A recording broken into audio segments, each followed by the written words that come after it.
Hi dear, welcome to my YouTube channel जीव शिक्षा में आप सबका स्वागत है। तो आप सब कैसे हैं? आई होप आप सब अच्छे होंगे, स्वस्थ होंगे, मस्त होंगे। आप सबकी पढ़ाई बेहतर ढंग से चल रही होगी। तो आज हम देखेंगे क्लास 10th के नेक्स्ट चैप्टर पर। कल आप लोग देखे थे वक्रता त्रिज्या आर, फोकस दूरी एफ में संबंध देखा गया था, और क्या देखा गया था, यू भी एफ में भी संबंध बताया गया था। तो आज देखेंगे रेखीय आवर्धन क्या होता है। देखिएगा, गोली दर्पण के मुख्य अक्ष के लंबवत, गोली दर्पण के मुख्य अक्ष के लंबवत नापी गई प्रतिबिंब की लंबाई तथा वस्तु की लंबाई के अनुपात को क्या कहते हैं? रेखीय आवर्धन कहा जाता है। ठीक है, गोली दर्पण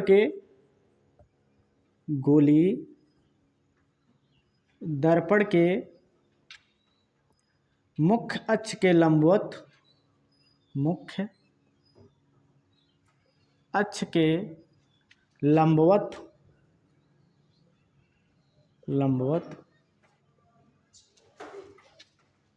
नापी गई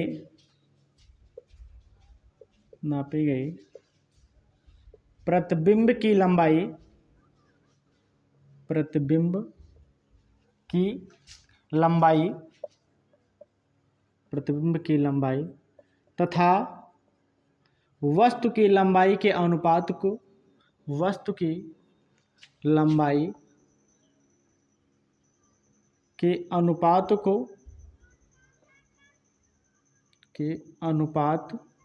को रेखीय आवर्धन कहते हैं। रेखीय आवर्धन कहते हैं। ठीक है,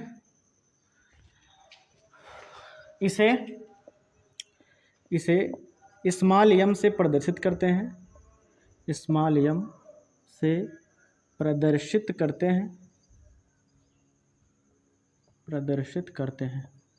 ठीक है, तो क्या है? गोली दर्पण के मुख्य अक्ष के लंबवत नापी गई प्रतिबिंब की लंबाई तथा वस्तु की लंबाई के अनुपात को क्या कहते हैं? रेखीय आवर्धन कहते हैं। इसे स्मॉल एम से प्रदर्शित करते हैं। तो रेखीय आवर्धन बराबर क्या हो जाएगा? रेखीय आवर्धन बराबर हो जाएगा क्या? देखिए, मुख्य अक्ष के लंबवत प्रतिबिंब की लंबाई,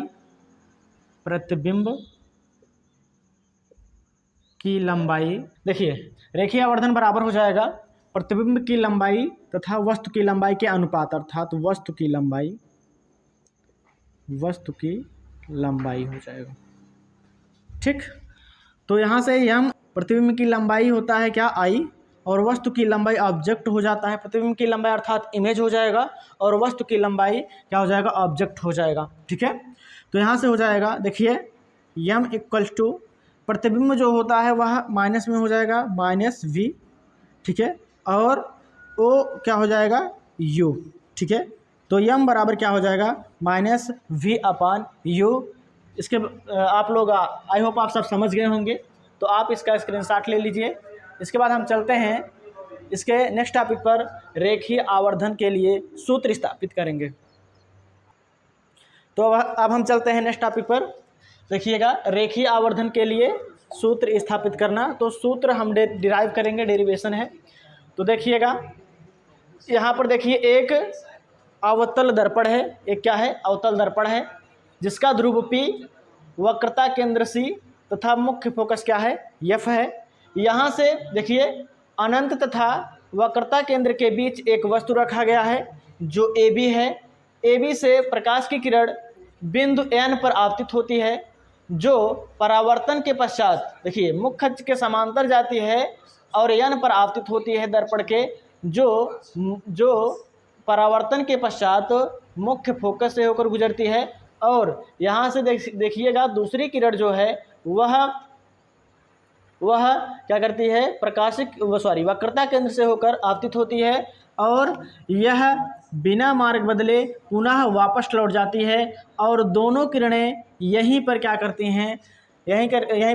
हैं? दोनों किरणें प्रतिच्छेद करती हैं। और जब दोनों किरणें इसी बिंदु पर प्रतिच्छेद करेंगी तो यहाँ पर क्या बन जाता है? इस वस्तु का प्रतिबिंब बन जाता है, A डैश B डैश प्रतिबिंब बन जाता है। जो प्रतिबिंब बनता है वह वास्तविक रूप से बन रहा है, और जो प्रतिबिंब बन रहा है वास्तविक रूप से बन रहा है, और वस्तु से छोटा बन रहा है, और वस्तु से छोटा भी बन रहा है और उल्टा भी बन रहा है। आप लोग देख पा रहे हैं। उसके बाद देखिएगा, यहाँ से प्रकाश की किरण इस ध्रुव पर आपतित होती है, जो परावर्तन के पश्चात पुनः क्या हो जाती है, परावर्तित हो जाती है।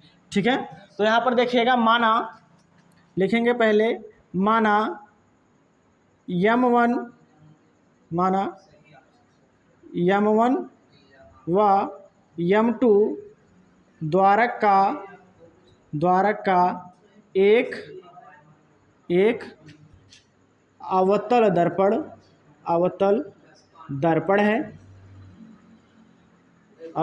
है, जिसका ध्रुव P वक्रता केंद्र C तथा मुख्य फोकस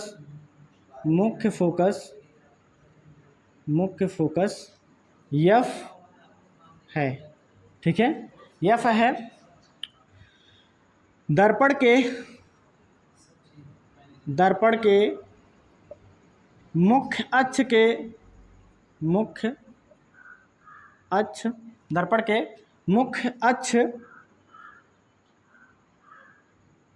अक्ष पर अनंत तथा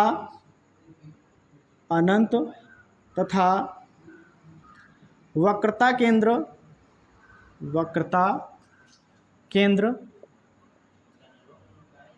के बीच एक वस्तु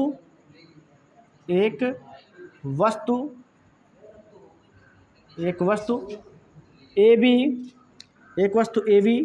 रखा गया है, जिसका प्रतिबिंब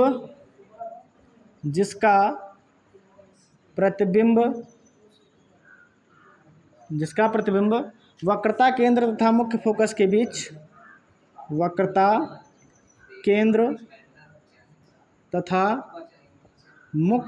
के बीच मुख्य फोकस के बीच A', B' प्राप्त होता है। ठीक है, अब देखिएगा, त्रिभुज ABP तथा और त्रिभुज, देखिए, त्रिभुज ABP और त्रिभुज A'B'P, त्रिभुज A'B'P एक समरूप त्रिभुज हैं। ठीक है, तो समरूप की कंडीशन बताया गया है, जब कोई त्रिभुज समरूप होता है तो उन त्रिभुजों के, ठीक है, जब कोई दो त्रिभुज समरूप होता है तो उन दोनों त्रिभुजों के भुजाओं का जो अनुपात होता है वह क्या होता है, समान होता है। ठीक है, बराबर होता है। तो यहाँ पर देखिएगा, ये त्रिभुज ABP में देखिए लंब अर्थात AB अपान हो जाएगा किसके, इस त्रिभुज में देखिएगा, इसका लंब क्या है, A', बराबर होगा इस त्रिभुज के आधार अर्थात BP अपान हो जाएगा इस त्रिभुज के आधार B' हो जाएगा। ठीक है, अब यहाँ पर देखिएगा, AB क्या है, AB क्या है, AB है वस्तु की लंबाई, AB क्या है, वस्तु की लंबाई, और A', B' क्या है, A', है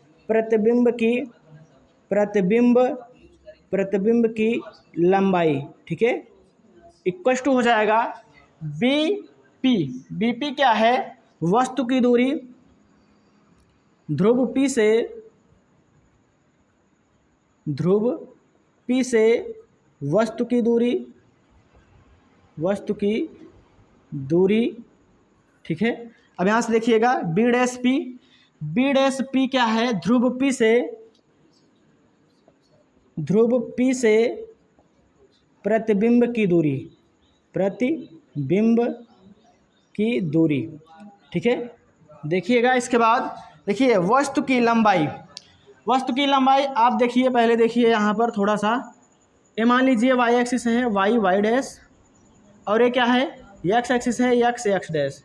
तो देखिए अगर इस बिंदु पर देखिए, अगर देखिए वाई अक्ष के यहाँ पर ऊपरी साइड में अगर जो भी बिंदु यहाँ पर रहेगा वह पॉजिटिव रहता है, और इस साइड जो भी बिंदु रहते हैं एक्स एक्सिस पर वो भी क्या होते हैं, पॉजिटिव होते हैं। लेकिन इस साइड जितने भी बिंदु रहते हैं वो निगेटिव, और इस साइड भी जितने भी बिंदु रहते हैं वो भी निगेटिव होता है। ठीक है, उसके बाद देखिएगा यहाँ पर आप देख पा रहे हैं, यहाँ पर आप देख पा रहे हैं वस्तु की लंबाई अर्थात ए बी जो है वह वाई अक्ष पर है, तो ये क्या हो जाएगा, पॉजिटिव हो जाएगा। और वस्तु की लंबाई अर्थात ओ हो जाता है अपॉन प्रतिबिंब की लंबाई आई हो जाता है। लेकिन देखिए आई जो है वाई अक्ष पर है लेकिन नीचे की तरफ है, यह निगेटिव हो जाएगा, अभी बताया गया। उसके बाद देखिए ध्रुव P से वस्तु की दूरी, ध्रुव P से वस्तु की दूरी कितनी है, u है, तो यहाँ से क्या हो जाएगा माइनस u। इस साइड जितने भी बिंदु रहेंगे सब निगेटिव ही रहेगा। और देखिएगा उसके बाद ध्रुव P से प्रतिबिंब की दूरी, ध्रुव P से प्रतिबिंब की दूरी क्या है v, माइनस v हो जाएगा। माइनस माइनस से क्या हो जाएगा, प्लस हो जाएगा। यहाँ पर देखिए ओ अपान आई इक्वल्स टू हो जाएगा क्या, देखिए माइनस इस साइड माइनस का गुणा दोनों तरफ करेंगे तो यहाँ पर हो जाएगा माइनस यू अपान वी हो जाएगा। ठीक है, और देखिए आई अपान ओ इक्वल्स टू हो जाएगा माइनस वी अपान यू हो जाएगा। और आई अपान ओ अर्थात प्रतिबिंब की लंबाई तथा वस्तु की लंबाई के अनुपात को क्या कहते हैं, रेखीय आवर्धन कहा जाता है। रेखीय आवर्धन को यम से प्रदर्शित किया जाता है, अर्थात m equals to minus v upon u हो जाएगा, अर्थात वी इक्वल्स टू क्या हो जाएगा, माइनस वी अपान यू हो जाएगा, जो क्या है रेखीय आवर्धन के लिए सूत्र है। तो आई होप आप सब समझ गए होंगे, तो आप इसका स्क्रीनशॉट ले लीजिए। अब हम मिलते हैं नेक्स्ट वीडियो में, आज के लिए इतना ही। ठीक है, अगर आपको ये वीडियो अच्छी लगी हुई हो तो वीडियो को लाइक करिएगा, अगर आप नए हो तो चैनल को सब्सक्राइब कर दीजिएगा। जय हिंद।